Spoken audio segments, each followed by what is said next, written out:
Hi. How's it going? How's it going? So let's see. So I'm gonna read some poems. I wasn't sure what the lineup would be, but I brought some old poems and then I bought 3 poems that I published this year in these 3 different texts. So I'll read a mix. So the first one is called Sick in America. Before the crossing, our family could understand the whispers of the water. We bathed our cuerpos morenos as if we were holy, as if we were worth life. It is hard to remember anything before the crossing. How do I tell myself I had a childhood if at the age of 5 I am a fugitive of the law? It would be easier to remember life before the crossing if we didn't become paralyzed for the rest of our lives. The doctor says I have post-traumatic stress disorder. The doctor says it is because I am an immigrant. But not to worry, because in a few years I will be American. During the crossing, we were faced with the reality of what it means to be Black and Indian in an empire that measures us on production, and production, our blood a sustenance for those who deem us illegal. The water here has been cut through by wooden logs that demand we show them papers that say we are not poor or Indian or Black. I only crossed once, location San Diego-Tijuana border. How? By foot and car. But every story heard becomes another crossing. My body remembers every crossing becomes mine. Fugitive. American Indian boarding school runaway. Fugitive, runaway slave. Fugitive, runaway soon-to-be lynched Negro. Fugitive, Assata Shakur. Fugitive, Mike Brown. Fugitive, Sandra Bland. Fugitive, Alán Pelaez Lopez. Crossing, the precise location in a 5-year-old's life where they lose their humanity, health, and livelihood. The side where their child realizes their guiding spirit is weakening. The body changing, the mind confused, digits dancing, eyes watering, the site where Americans will blame the child for infecting the American dream. The site where a child is just a child visiting occupied Indian land. The Black body does not migrate, it is shipped, Tavia Nyong'o reminds me. American, when I become American, the doctor says, I'll no longer have PTSD. This is called Creciendo en la Lluvia, and it was written in 2011 after the big, there was this big earthquake in Mexico that my grandmother's house was made out of sand, and my grandmother's house disappeared in the matter of a few hours.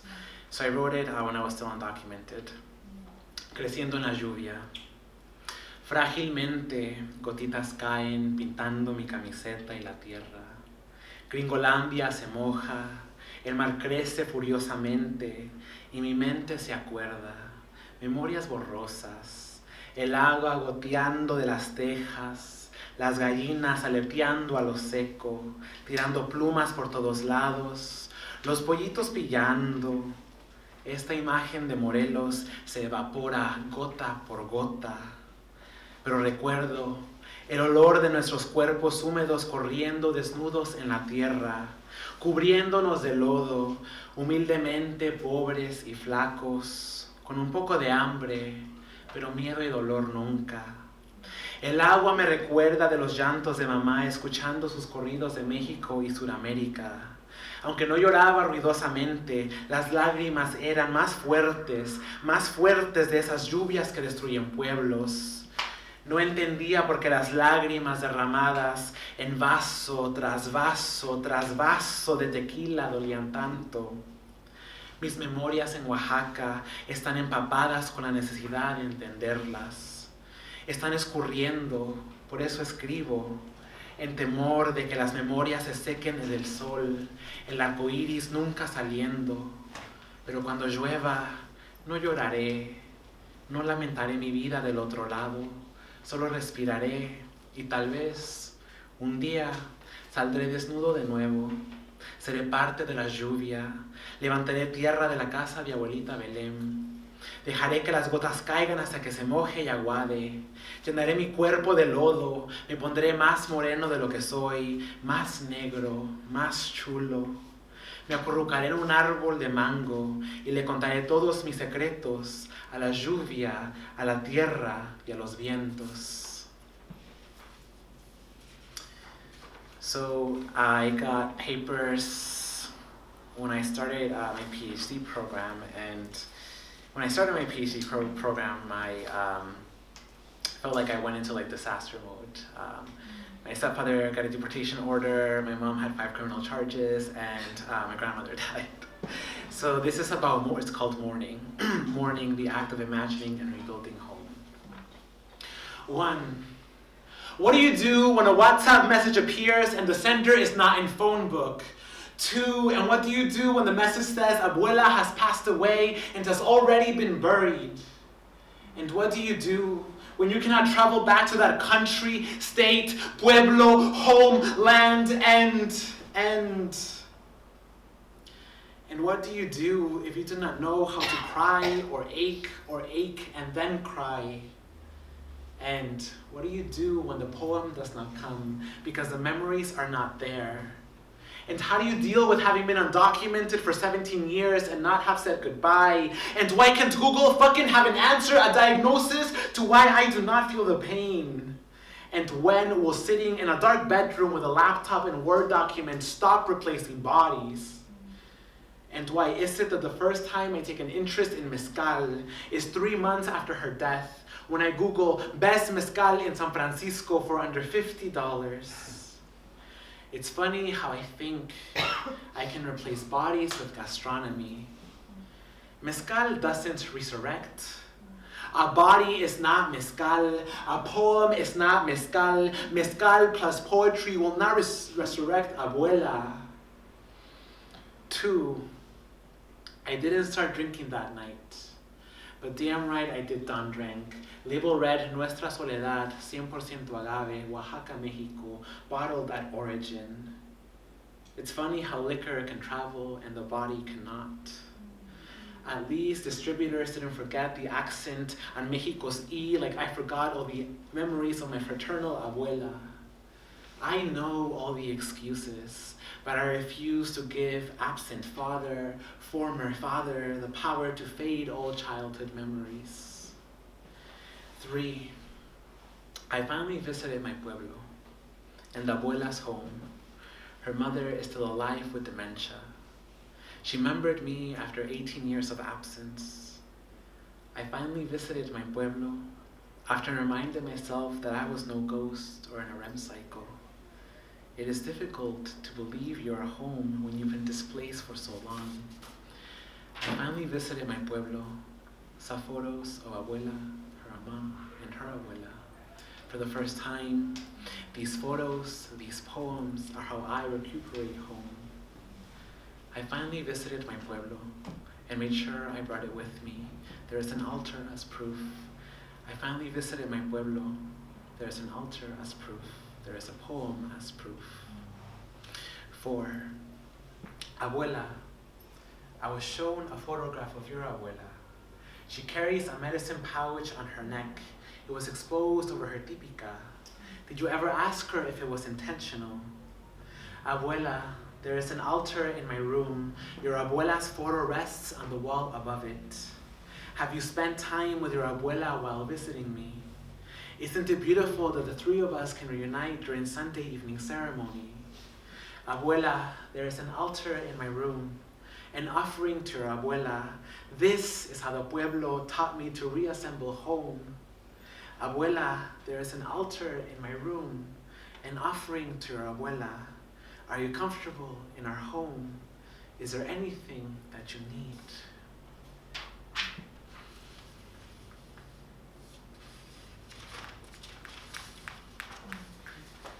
So I've been working on a new project called Dispossess, and they're all visual poems. They look like this. My grandmother is illiterate. my mom has a 6th grade education and my stepfather has a 3rd grade education. So all the poems are for them to be able to look at the page and know exactly what I'm saying. And it's also a way for me to build more critical relationality with them. So the first one is called Libelulas.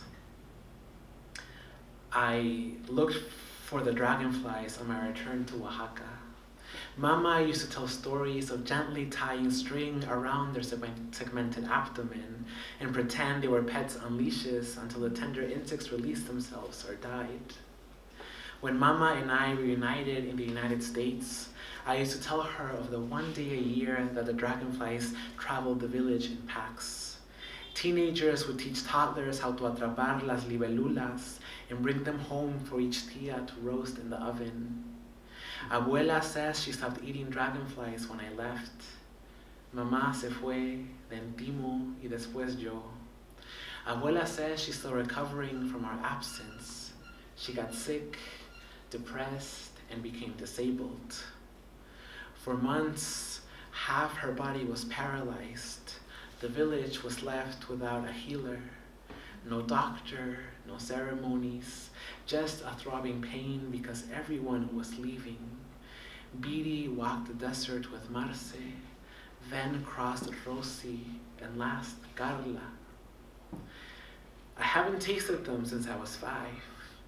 How I miss that salt and burnt taste. Soon, queridos, we will go home. Ripened zapotes will greet us, and the rain will cuddle our absent bodies.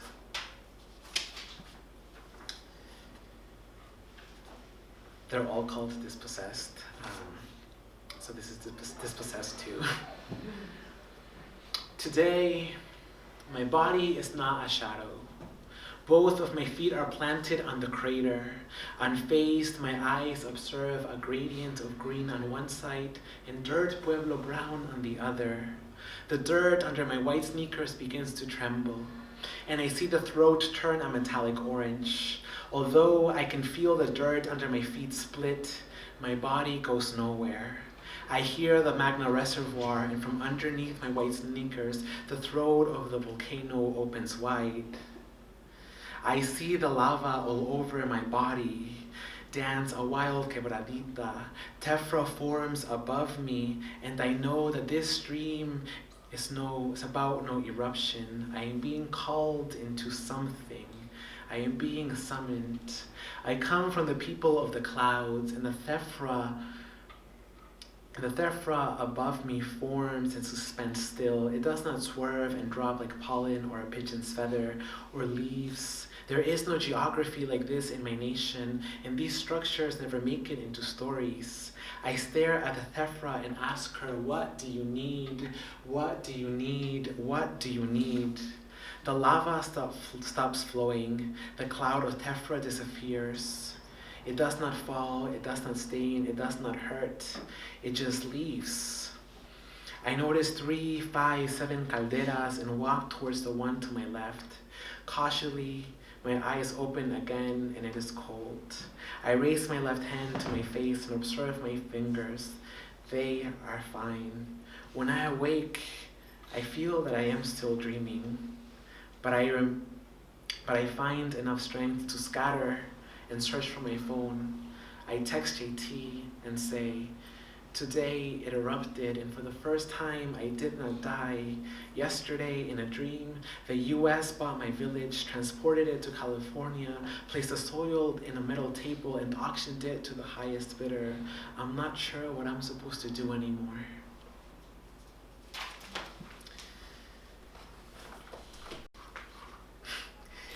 I submitted some poems to a journal 2 years ago, and it finally got to me this summer. And I think this has been my favorite publication, even though it's taken them so long. And it's a collection of, it's an international journal of indigenous literature. And I have 4 poems, I'm only gonna read one in here. This one is called Yil Shue Shue Yil, which means water sticks, water in Zapotec. I am 8 years old and it is Tuesday. Mama Maria's only morning off of work. The lower half of my stomach has been hurting for days. I do not tell Mama. I am sure it is another worm that it will make its a debut during a visit to the bathroom. If I am lucky, it won't hurt. I will push my stomach hard when I sit down until I feel the worm making its way out. And with my right hand, I will pull it out as fast as I can. This is how illegal Black Indians take care of themselves. I had to leave home because of the papaya plantations that Abuela could no longer work for, because all of us kids were dying and she needed to care for us. Our lungs too black of pesticide, our stomachs too fat with worms, our bodies collapsing from dehydration, no water for anyone in the village, though we live on the coast, but even the gringos own our water. I am 8 years old and it is Tuesday afternoon. My illegal Black Indian body falls to the ground. I wake up to the school nurse telling me I must go home. Mama Maria works 4 trains, 2 buses, and a 20-minute walk away. Mama Maria never shows up. Boss didn't let her leave, perhaps threatened to report us to ICE. I am 8 years old and it is Thursday evening, my first trip to American Doctor since the crossing. American Doctor yells at Mama Maria in a funny language. Mama Maria yells back in Spanish. I am told to leave the room. Outside, translator comes to me and tells me not to be scared, that there are things living inside me and that I have anemia and that I should probably eat more. I tell her it's the papayas and the il. She laughs, tells me I am not in the Dominican Republic, I am not Dominican, and assures that all fruits in America are good for me, the olive is clean. I do not believe her. I am 8 years old and it is Thursday night. Mama Maria disconnects the phone, closes the door 3 times, locks the windows, and tells me, Cuando tengas que ir al doctor, dime, yo te curo. I wonder if the doctor asked for our papers. Probably wanted to know where we come from. She never seen a Black Indian with a stomach full of all the wrong things. Well, at least she didn't call la migra.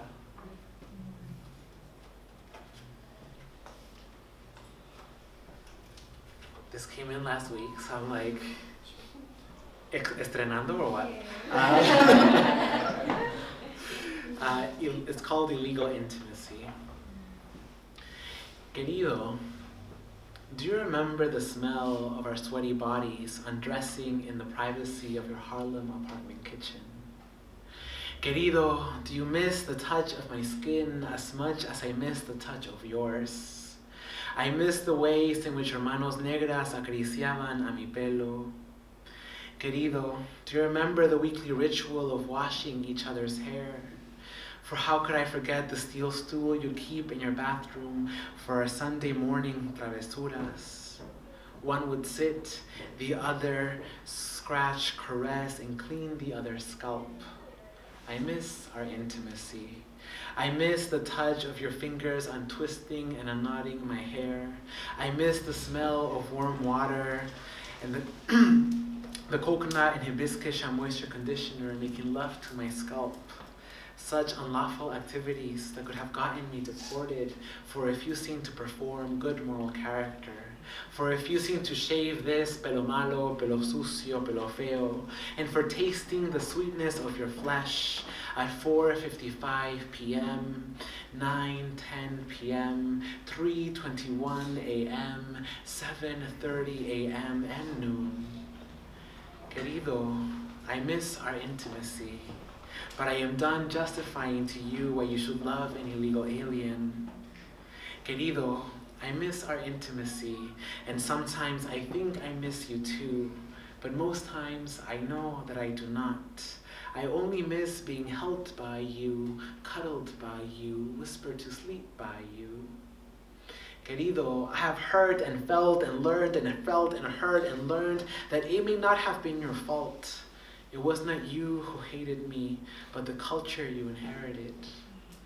Querido, when did you decide to ignore our conversations on our Black liberation? Querido, when did you decide that your Black liberation would forever prevent mine? When did you decide that my blackness was illegal? Was it when I could not pronounce American words in the same way as you? Did my accent shame you? Was I too foreign, too Indian, too illegal? Querido, I have spent nights thinking of what to say, do, think, write, scream, and I know it's not my fault you could not love and care for me in the ways that I needed. But I hope you realize how fucking magnificent and beautiful you were in those moments of ungovernable intimacy, unruly love, and unapologetic tears. Querido, I hope you are taking care of yourself as best you can. Querido, one day you will denounce this culture you and lately I have inherited. I will not be waiting. People get tired, querido, but someone else will. Until then, it is raining here in La Bahia. The drops are playing with the concrete, making that sound you love. It is 5 a.m. and yes, I still awake for coffee and morning writing. So yes, I am doing well. Thank you for checking in. Okay, and this is the last one. So this is a set of 5 haikus. And the poem is called Zapote Crosters, or Haiku I Write Post-PTSD Nightmares. Haikus are pretty fast, so don't check your phone right now. 1. Waves smack the body, Nayeli, 7, drowning, spring, crossing season. 2. Summer indicates the migration will be safe, Jesh Susan, 3 sprints. 3. Inda Ajani, 1, knows to crawl under the fence. She was trained all fall. 4. At 5 a.m., Yao, 12, is sewn inside car seat. Winter will protect. 5. Itzel, 4, plays dead. Border Patrol agents see her body. They leave. Thank you.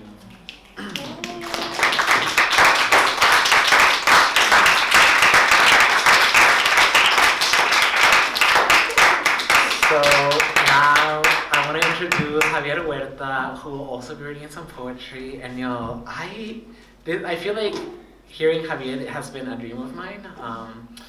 I'm in this thing called a PhD program, and it's super isolating. And the way that I'm getting through my exams is by writing about one artist for each of my qualifying papers. And Javier is one of the poets I'm writing about for my qualifying paper. And to be in this place together is so transformational. The first time I read Some Clarifications y Otros Poemas, I was like, shit, because it was published, I want to say, in 2004, yeah?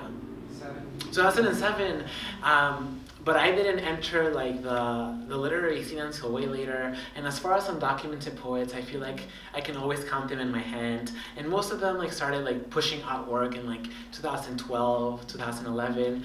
And to read a collection by somebody who had been putting their whole truth into the world before this whole thing called undocumented poetics became a thing, I was just like, wow, these are really the people that are training us on how to be better ancestors in the undocumented community.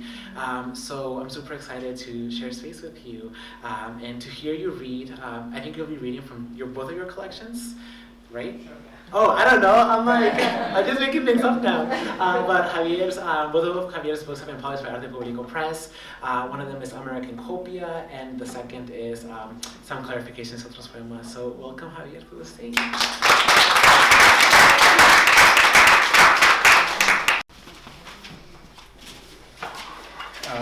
Thank you, Alán, for the generous introduction. I think the respect for the work and the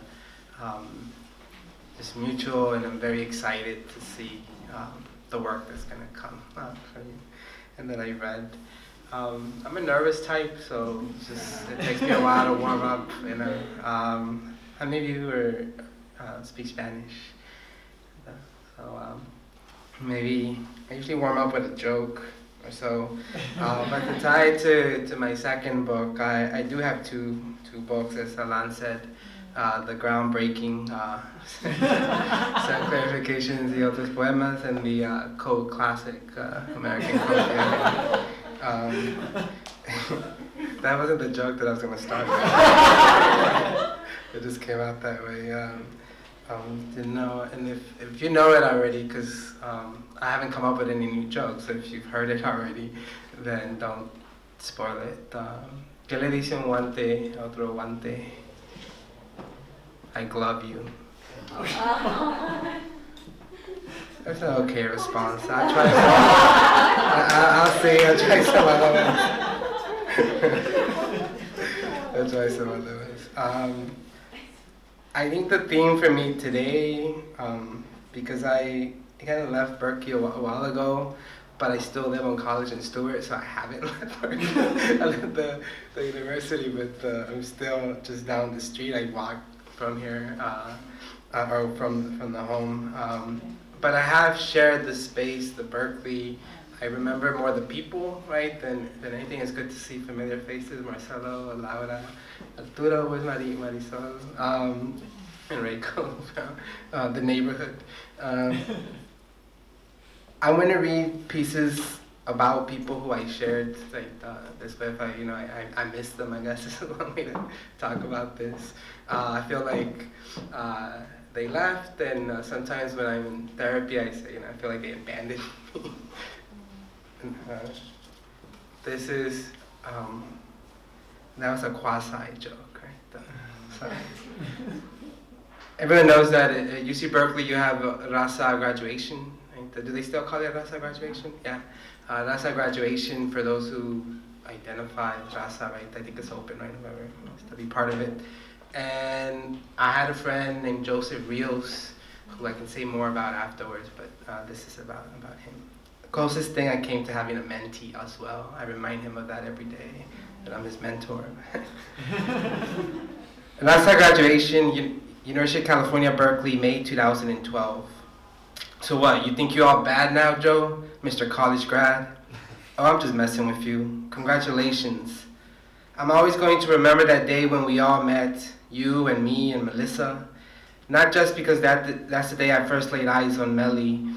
Remember what I said after she said goodbye and left the bar? Who the heck was that? But can you blame a Mexican for being so excited? The girl had jokes, man, talking about what did the cuchillo say to the jello.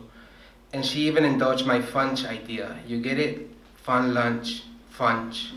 Yeah, not just because of Melly, but because that's the first time you and I actually hung out. And remember what you said when I asked how your first week at Berkeley was going? You said, man, I can't find any Kool-Aid. And while you were going on and on about your supermarket search for Kool-Aid, I was thinking, this old make-head cabezon might just not make it at UC Berkeley. But then you became big Mexican on campus. Joseph Rios, Raza coordinator, recruiting all the little brown ones. Now you're walking across the stage with your mom, and you know your dad is walking right next to you too. All proud of you, Jojo. And oh yeah, they'll never stop believing that someday the Kool-Aid pitcher might just burst through our walls. I actually wrote that before the Raza graduation. I used my imagination and projected forward to, and he actually, because I think you might still do this, that you get students to give a speech, right? And he was selected that year, and I think about a third of his speech was just him quoting It Was All a Dream by Biggie Smalls. and then Professor Renato Padilla afterwards was like, wow, that was really good, you wrote that yourself?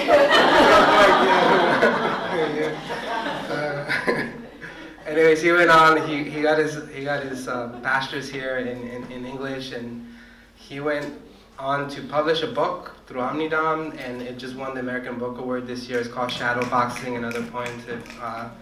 I recommend it. I think you should go read it. It's really great. I mentioned Melissa. She did her master's in urban planning here, and this is about her. Little Melly did not pee in her pants at Ralph's. She did not go to Ralph's with her mother after she picked her up from school. She did not tell her mother that she needed to use the restroom, and her mother did not tell her to just hold it, because she wasn't going to take long. Little Melly did not pee in her pants at Ralph's. She did not cry after she did not pee in her pants at Ralph's. Her mother did not make her walk around Ralph's with wet pinks, wet pants.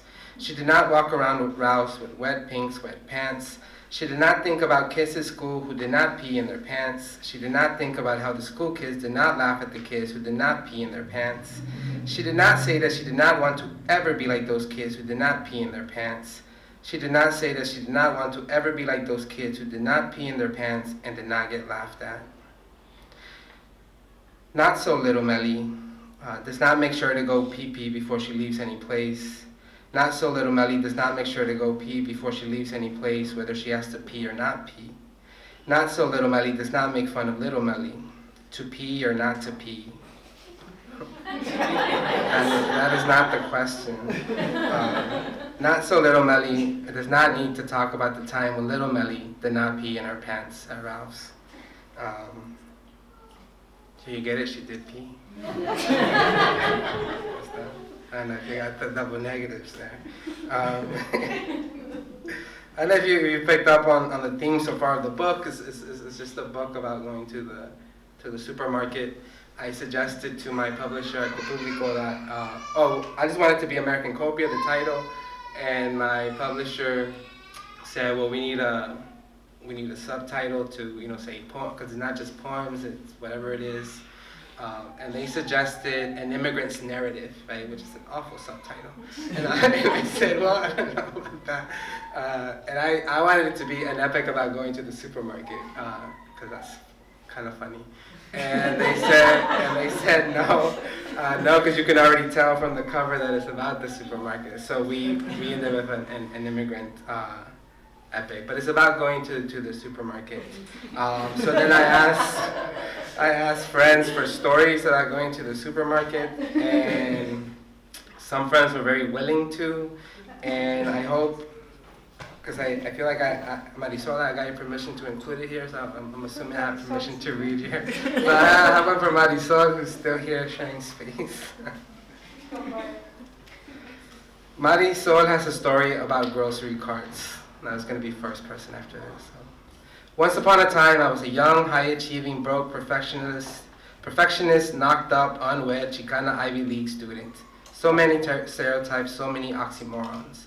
We had no money, no car, and lied about my baby daddy. We weren't married yet. Being an international, read wealthy, Mexican student. In order to secure an apartment off campus after I had been denied because I was clearly not a trust fund baby. We lived across the street from La Casa, Yale's Latino Cultural Center, where I had worked since I started school. Our apartment fondly became known as La Casa Annex.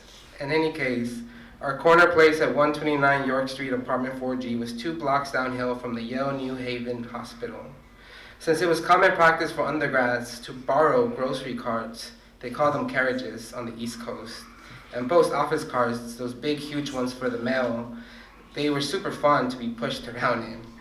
To move, a practice in which we participated plenty of times, we decided that if it came down to it, Francisco could always just use the grocery cart to push me up the hill to the hospital when I went into labor. After all was said and done, we bought an old station wagon, and Francisco drove me those 2 blocks uphill when the time came. But we almost always kept the grocery cart stashed in the bushes from the new Walgreens that had just been built across the street, just in case. So thank you, Manisol, for sharing that story. And some friends weren't as willing to share their stories with me. I have a friend, a really close friend, who I feel also left me and abandoned me, although we're still roommates. But he went and got married and now has a 7-year-old child, and we're still roommates everywhere. Good thing that the kid is kind of weird, so I like that.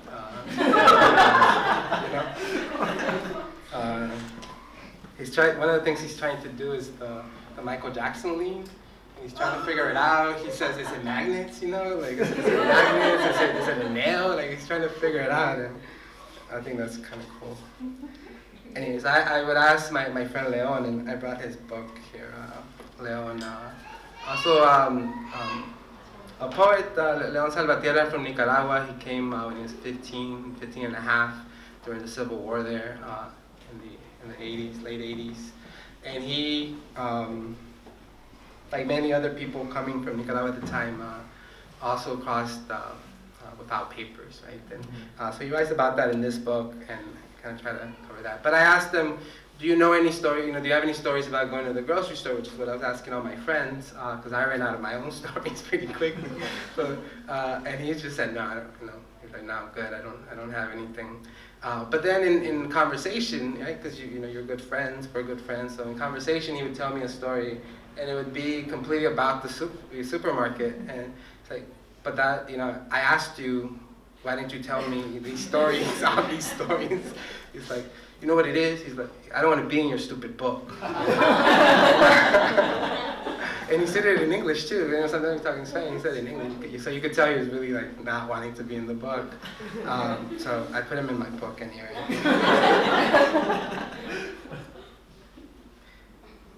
Porque eres mi brother de otra mother, I will respect your wishes not to be included in my copia.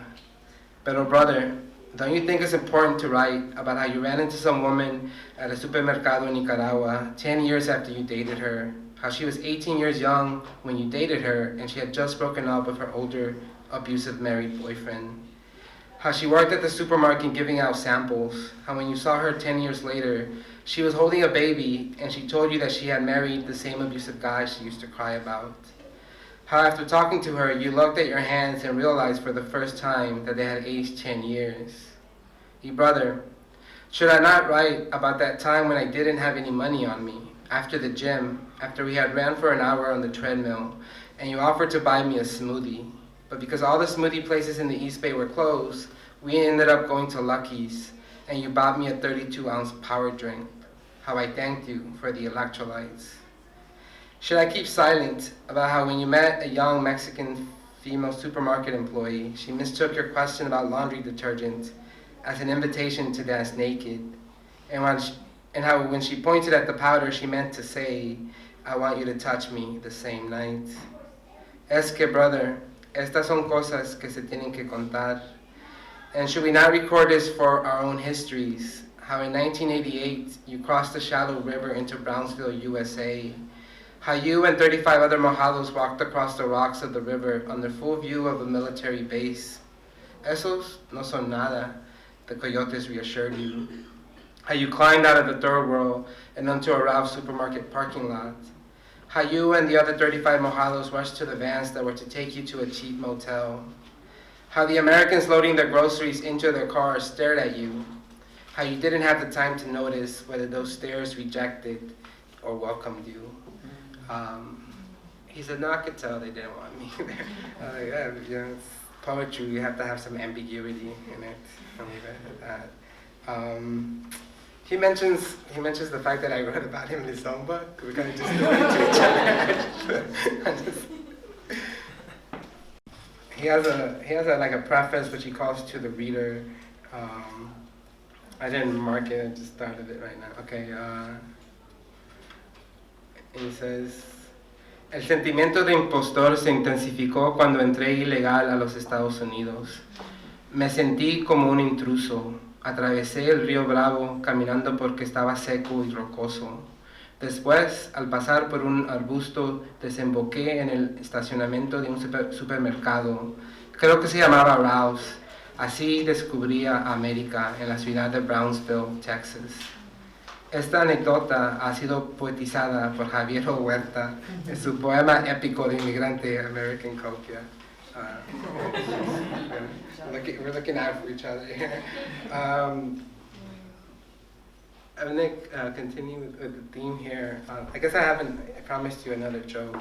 Promise is such a big word, maybe not promise. I meant and I might.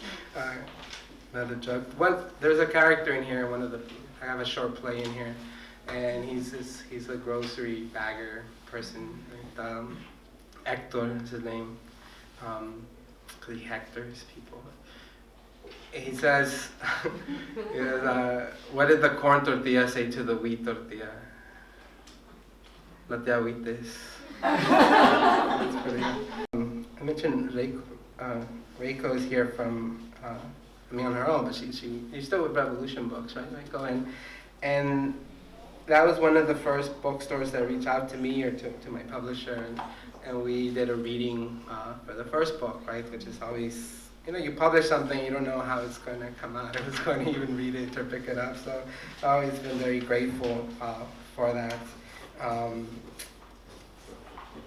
And I just have a small passage, if you don't mind, Reiko. One day in the future, Reiko envisions, we will have to explain to our younger generations how we used to go to these places called supermarkets and exchange a piece of paper for our sustenance. That the world begins and ends at the grocery store is an absurdity that we can no longer afford. So I have another. I have other people that I are in this book. Is once I figured out that was my theme, I'm like, well, but then there's all these people I included in the book. The people who were here with me at Berkeley or still with me in one form or another. So maybe I just read a couple of pieces from some clarifications y otros poemas.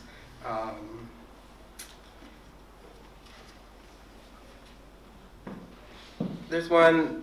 It was my first publication. I was kind of was it jealous or envious? I'm excited for you, but then when you were saying all this new work that you're producing and then publishing, I was like, oh, I need to. It felt good to see that excitement there. The first poem I ever published in an actual journal, meaning not one that my friends, just were publishing, is called "Toward a Portrait of the Undocumented," which it was written. That one, the book comes out in 2007, but most of these poems were written in the early 2000s, and so I do apologize if they're dated in some way or another. Right? But this is called "Toward a Portrait of the Undocumented." I sent it out with a cover letter and everything, and I put the wrong name because it's a form letter. I'm not going to write a new letter for every. But I put the wrong name. I didn't revise it correctly, so they sent it back. They circled it and question mark, and that's all. So I said, oh, but that must mean they must want to, right? They're just, why would they bother to send it back? It's a publishing thing. So I sent it back to them with the right name, and then they decided to publish it in an anthology. It's called "Toward a Portrait of the Undocumented." So there's two voices. There's one making declarative statements, and then there's one making questions, right? Asking questions. The economy is a puppeteer manipulating my feet. Who's in control when you dance? Pregnant with illegals, the Camaro labors up the road. Soon I will be born. I am the heat captured by infrared eyes. Had you no life before this? Are you not the source of that warmth? I am a night shadow. When la migra shines spotlights, I disperse. A body snatcher, I steal faces and walk among the people unnoticed. I wear anonymity like an oversized trench coat. Now and then, I flash. Is your name perverse? Is your skin not your own? Are you not flesh? Read me. I am a document without an official seal. Who authored you? That was unfortunately documented. And I'll finish with this one. It's called Amnesty. I call it it's a little sonnet. It's a bilingual sonnet, and that the title is in English and then the rest of it is in Spanish.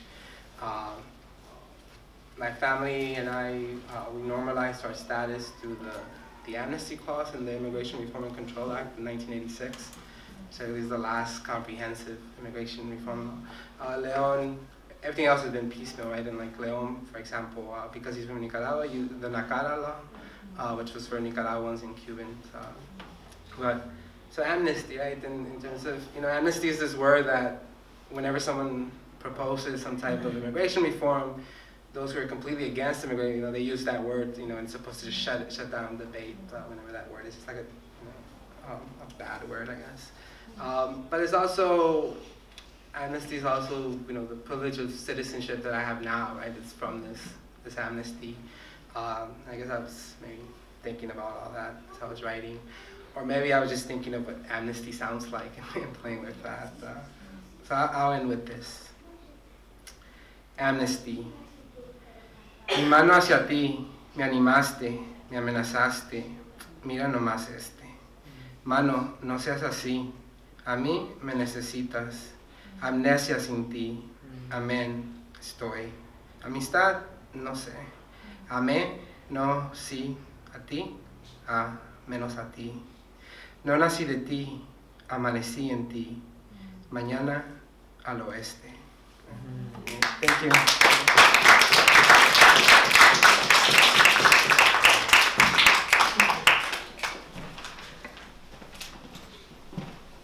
Delia, you ready?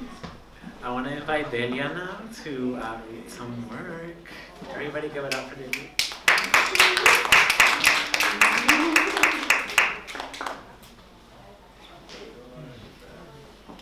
Hi everyone, I'm Delia Neira Tercero. I'm a third-year PhD student in the Department of Spanish and Portuguese. And I haven't performed much, or my poems haven't been published yet, but hopefully in the future. So my poems have to do a lot with my experiences being first-generation Nicaraguan American, growing up in East Oakland and in Nicaragua. So I'm going to read a few. So this one's called Rest. Arched brows, the darkest eyes, cracked skin, brown back, round belly, calloused hands, thick black and gray hairs, paint-stained jeans, crooked smile. You can buy a house and it can burn down. It can flood. It could become rubble in seconds. But your knowledge, no one can take that away from you. Wisdom I will always carry with me. What did it feel like, swimming the Rio Grande? Was the water cold? Were there many with you? What did you eat in the desert? Did you feel like dying? Look, Papa, I made it to the honor roll again. Look, I made it to college. I finally learned English. I'm a PhD student now. How many awards will it take to make your sacrifice worth it? How many degrees do I need to be worthy of your sacrifice? Am I what you imagined? Am I what you daydreamed about in Nicaragua? Did your dreams come true? Look, Papa, I'm tired now. I just want to sleep. Will you let me sleep and still love me, even if I slept for months and months and months? Sí, descanse mi niña. This one's called Nicaraguan Morning. These aren't any mediocre four walls. Cocoon pestering mosquitoes outside knocking on the net. Droplets of sweat on my back. Cinnamon skin. Sweet sugarcane blood calls them. Wind rustles the leaves of the guava trees. The wood of the ocote slowly burns gracefully as my grandma flips the fried plantains on the pan. She hums religious songs in a godly tropical daze. God lives in the jungle. Boom! Aguacates drop on the ceiling like bombs. I jerk out of bed. The tile floor feels refreshing on my feet. The house dog, with his wagging tail and cries of joy, greets me buenos dias. He only understands Spanish. Okay, this one's titled We Are the Daughters. I wrote this one during or shortly after my parents' divorce. We are the daughters that carry our mother's burdens, canela skin and curly locks, thick brows and thick thighs, rebuilders of everything fathers have destroyed. We are the daughters that carry our mother's burdens, emotionally or physically absent fathers, either way. We buy her flowers for Valentine's Day. We are the daughters that carry our mother's burdens. Mommy never worked outside the home before. How do I fill out a job application at 8 years old? We have more experience translating than anyone with fancy degrees. We don't need PhDs to feed and clothe mommy. We are the daughters that carry our mother's burdens. When was the last time your mother asked you for $200? Mi niña, can you ask the lawyer what will happen to my house? The patriarch took all the money. You can see it in his growing beer belly. We are the daughters that carry our mother's burdens. She charges $400 for the hour and $6,000 as a deposit, mommy. All I feel is impotence. As much as I try, I cannot fill his shoes.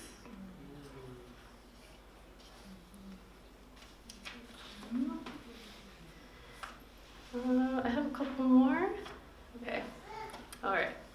This one's called Half. I've never read this one. Okay. I'm half of you, but I want none of it. I want other people to not associate me with you. You don't have to love your creator, but I don't want to leave any part of me unloved. That's the danger, not loving my entire being. I don't hate you for creating me. I hate you for being absent when I needed you. Sometimes I still wonder why. My mother trusted you when you were suspicious from the beginning. But if she hadn't, I would have never come into this world, this life, breathing, thinking, writing about you. My life came with the price tag of misery. Too many times, I've let things go, not allowing myself to feel the depth of my emotions. There have been too many moments when I needed to write and I couldn't, because I had to get shit done and comfort others. Now that I'm trying to comfort myself, you're trying to get in the way. The most selfish person I know. You wallow in your problems and pretend like it doesn't affect anyone. I tried to love you over and over again, but I ended up cutting myself deeper that way. The greatest irony lies within me. I want to say, get out of my life, but I can't say goodbye to half of me. And then last one is called Sitting. Oh wait, no. 2 more actually. Okay. Sitting on a wooden bench, brand spanking new white and blue uniform on, legs dangling, Mary Jane's barely touching the concrete, frizzy hair reaching in all directions. Mommy brushed my curls out and put a diadema on my head. This always happens. My hair knows no other way to be. Round, deep-set, dark brown eyes, looking out onto the playground. The wind rattles some monkey bars. A couple of kids play in the distance.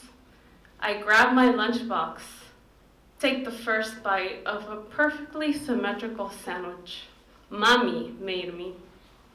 Just me, myself, and my thoughts. My first recess at St. Liz Elementary. I think, will I make friends here? Will I ever make friends again? Maybe those kids over there will become some of my best friends later on. Will they understand my accent? Will the Mexican kids understand my Spanish? I take another bite. Soon I won't have to eat alone. I know it, I feel it. For now, at least, I'm wearing the colors of the Nicaraguan flag. And I wrote this thinking of, so I was born in Isoklen, and I lived there from 1 to 4 years old, and then my family moved back to Nicaragua. From 4 to 8, I was in Nicaragua and I started school there. So when I came back at 8 years old, I didn't remember anything of the US, you know, it was like I experienced culture shock, it was very traumatic. I only spoke Spanish at home, you know, so this is me on my first day of school in the US, or one of the first days. And then the last poem is also has to do with this topic.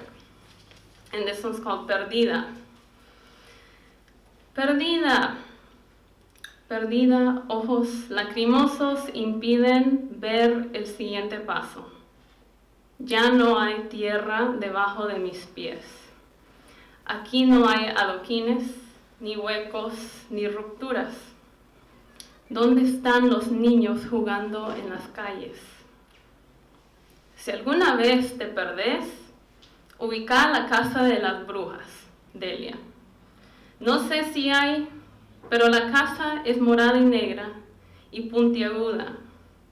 No hay duda que ocurre magia negra ahí. No puedo respirar. Intento inhalar y exhalar. Fallo. Why are there 50 stars on the American flag? No puedo contestar. No entiendo inglés. Solo sollozos pude conjurar. En el recreo, las niñas me dicen, qué bonita tu chamarra. Yo no conozco las chamarras, yo solo conozco los suéteres. Hay muchos mexicanos aquí. Soy la única nicaragüense en el patio escolar. El primer saboreo de un meneíto picante, los célebres hot Cheetos. Las niñas me quitaron mi agua y mi leche. En Nicaragua no se come el chile. Dame yuca, malanga o plátano, pero no el chile. No lo aguanto, pero me tengo que aguantar. Esas niñas fueron grandes maestras de la resistencia. Dale, vos podés, seguile. Dicen por ahí que hablo el español todo raro, pero así lo habla todo un pueblo. Para mí ha sido lo normal hasta los 8 años. El inglés es más raro, por Dios. Tantas letras silenciosas, innecesarias, necias. Nunca me perdí, pero lo planeé por si acaso. Por si acaso. 3 palabras que resumen la vida de un inmigrante. And that's it.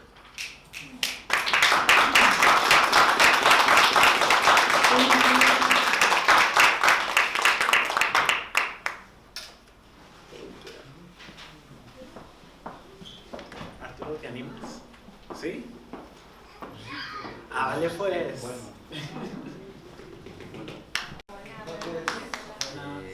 Gracias a Riquito, Laura, Javier y Alán de invitarme. Yo venía a oírlos, pero traje unos poemas porque dije alguna cosa, something I can read. I'm very thankful to Javier because I took him once to Laney to the students, and he was starting with his jokes. And there's one que me gusta mucho, que me acuerdo, que dice que le dijo un enano gigante, ¿qué tal? Y otro que decía, se los cuento, yo tengo una clase I have a class of bilingual students, and that he said, and there's another one, que le dijo what did the Pacific Ocean say to the Atlantic Ocean? Hola. Sin H, ¿no? I haven't heard that one. I think you said that one about no te agüites. Like, so that's great. But so my poetry, I have two voices. One is satirical and one is lyrical. The satirical, I have two poems that I think are epigrams. Uno que I have a friend in Mexico City that he promised me that every time he goes to a public bathroom, he writes it on the board. I mean, on the bathroom. So if there's ever catacombs in Mexico City, they will find it there. Y dice, Caco, cacos are thieves, ¿no? En español. Entonces dice, Caco vio el auto nuevo de Patricio, Patricio nunca vio su auto de nuevo. So that's the one he writes. And the other one is about Sor Juana. When I was teaching at the Chicano program, I used to teach the letter of Sor Juana, where she renounces to marriage. Entonces I wrote this little epigrama que dice, Juan quiere casarse con Juana porque es muy inteligente, pero Juana no quiere casarse con Juan porque es muy inteligente. So those are two epigrams, but the lyrical poems are they're more into what we call in Latin America. There was a big school that was called Neo-Barroco. And it's really interesting because last time I read these three poems here, and Javier is going to try to translate them maybe. You'll see. But Hugo Garcia Marquez was asking, how do you connect this with the social reality? And I told him it's interesting because Nestor Perlonger, who was gay and died of AIDS in Brazil, he was writing during the time of the dictatorship in Argentina. So he was one of the big stars of the Neo-Baroque. And you read his poetry and you don't understand anything. I mean, but you feel the textures and there's something going on there. His book is called Nylon, which is the title is really interesting, Nylon. And then what I was after that discussion here, what I told him is, well, it's because the Neo-Baroque, if you're going to talk to a general, it's better if he doesn't understand anything of what you say, right? So then we saw the political side of Neo-Baroque as an escape, as a way of saying without saying. So that's why this school works with it's not as narrative as what you're doing nowadays, but it's quite the opposite. It's very lyrical and the narrative is very, very fine, very thin. Entonces mis poemas son muy narrativos en ese sentido. Y el primero se llama Tan Plenilunio, and that poem was I've been here since 1983, so you can imagine. And el professor Fernando Alegría came. He was the head of the Spanish department in Stanford, and he came to the Department of Spanish and Portuguese in Twinell 181, and then he gave a conference, and he told two things that struck my mind. One, he says he was the first one who translated the Howl, for example, the Ginsberg, into Spanish, but he went to the house of, ¿cómo se llama la poeta chilena?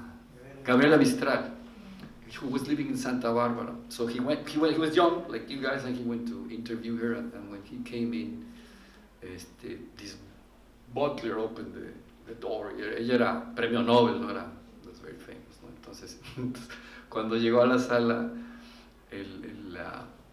Gabriela Mistral le dijo, the guy that just opened the door is trying to kill me. Dijo, el hombre que le abrió la puerta está tratando de asesinarme. So that was the first.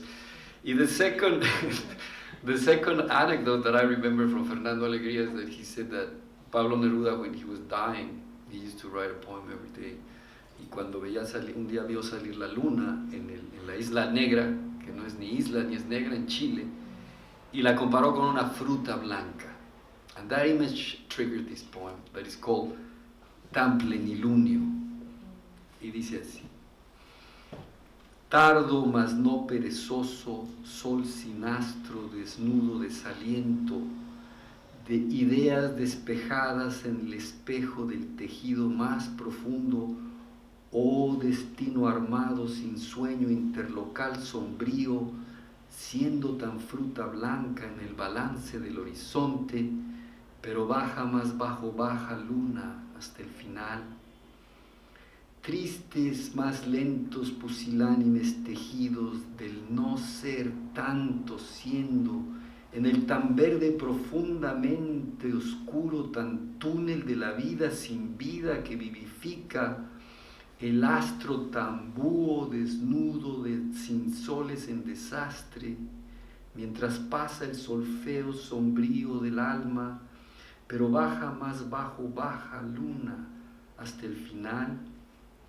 Y entonces el eco de un espejo en horizontes, lince de caracol en el oído túnel, oh fino desaliento, tan sol sin sueño armado, vaho del alma, oh búho mudo, tan espejo y tan desnudo, memoria de solfeo, tan lince caracol, pero baja más bajo, baja luna hasta el final.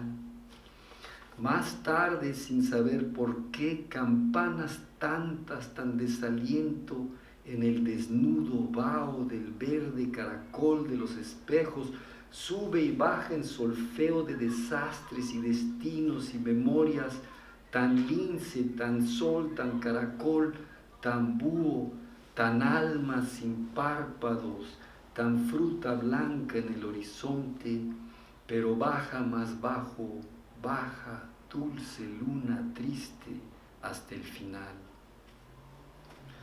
Ese es el primer poema. El segundo poema es, que les voy a leer, se llama, les voy a leer nomás 3 poemas para no, porque ya llevamos mucho rato aquí, ¿no? El segundo es un poema que extrañamente yo viví aquí en Durán durante 7 años, cuando hice mi doctorado en PhD in Spanish department. I lived in Durán, right next to the museum, and now they destroyed the building where I was living. So it was as if I went by there a couple of weeks ago, and it was like a horrible feeling that all of a sudden the house where you were living is gone. Es nomás está un pedazo de tierra. And here I used to come to the Italian house parties, because this was the Italian house and then was the Portuguese, and they had great parties. So it's like, it's kind of strange, but I'm glad that you still have great parties and young people are still celebrating life. So este poema se llama, is the one that gives title to the book, y siguiendo la broma de Javier, it's already sold out and it hasn't been published. So it's, se llama Tantos Truncos, and it's a recapitulation about loves and misloves, del amor, el desamor, los amores que todos hemos pasado y que se van, que se vienen, que se estrellan, que se repercuten, que están por ahí perdidos.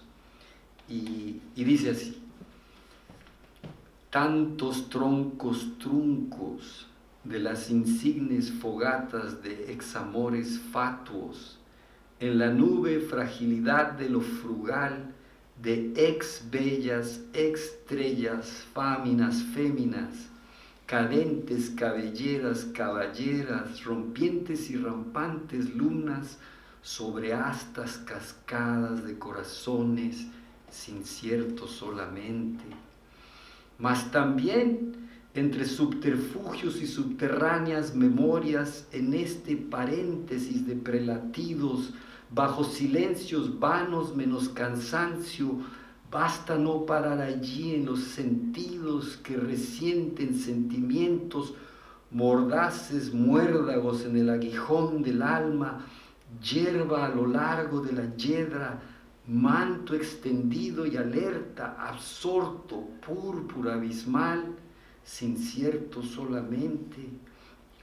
Y en la noche exabrupta de la gruta ciega de los omóplatos, vertiente de esta cordillera tan ahora, cae de abajo la boca sin pez y se eleva surtidor hasta corriente alterna y altanera de la columna labio de este esqueleto sin amor, sin cierto solamente, y por eso, tras este exánime canto ronco rauco, descrece la no nunca paridad de alveolos volátiles descorazonados en vanas venas violentas, sin sabroso del dolor, subsabor pletórico, platónico y redondo, en rojos dados, dedos dulces dados sin temor, en el anillo del agua, del eco de la noche estalactita, de tantos troncos truncos,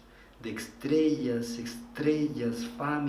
féminas, cabelleras, caballeras en cascadas, sin concierto y desrecuerdo solamente. Y el último es una reflexión acerca de la gente que se ha ido, que se ha muerto. Hace poco hubo 20 años, ¿no?, de la gente que estuvo aquí en Berkeley y nos dimos cuenta que había varios ya alumnos que ya habían fallecido. También fue muy cerca del temblor del 19 de septiembre del año pasado en México, que fue muy impresionante porque mucha gente en sus teléfonos grabó cómo se caían casas así, pero, o sea, como pasteles, ¿no?, que se caían así y desaparecían en polvo, ¿no? Entonces, fue muy impresionante ese. Entonces, este poema se llama Huehuecos y también tiene un poco que ver con el náhuatl. Huehue quiere decir viejo y el huehuetl es el viejo instrumento que se toca en los danzantes aztecas. Y este poema se llama Huehuecos y es muy corto, dice: esos ecos huecos de huesos secos tan viejos que duelen, espesos en espejos reflejos de cuerpos tan lejos. ¿Qué ecos esos de lejos espejos, huecos tan secos, reflejos viejos de cuerpos espesos tan huesos? Esos espejos de reflejos, huesos de secos cuerpos, espejos viejos, que lejos duelen tan huecos. Qué lejos esos huesos, ecos viejos, huecos, secos, tan ecos. Thank you very much.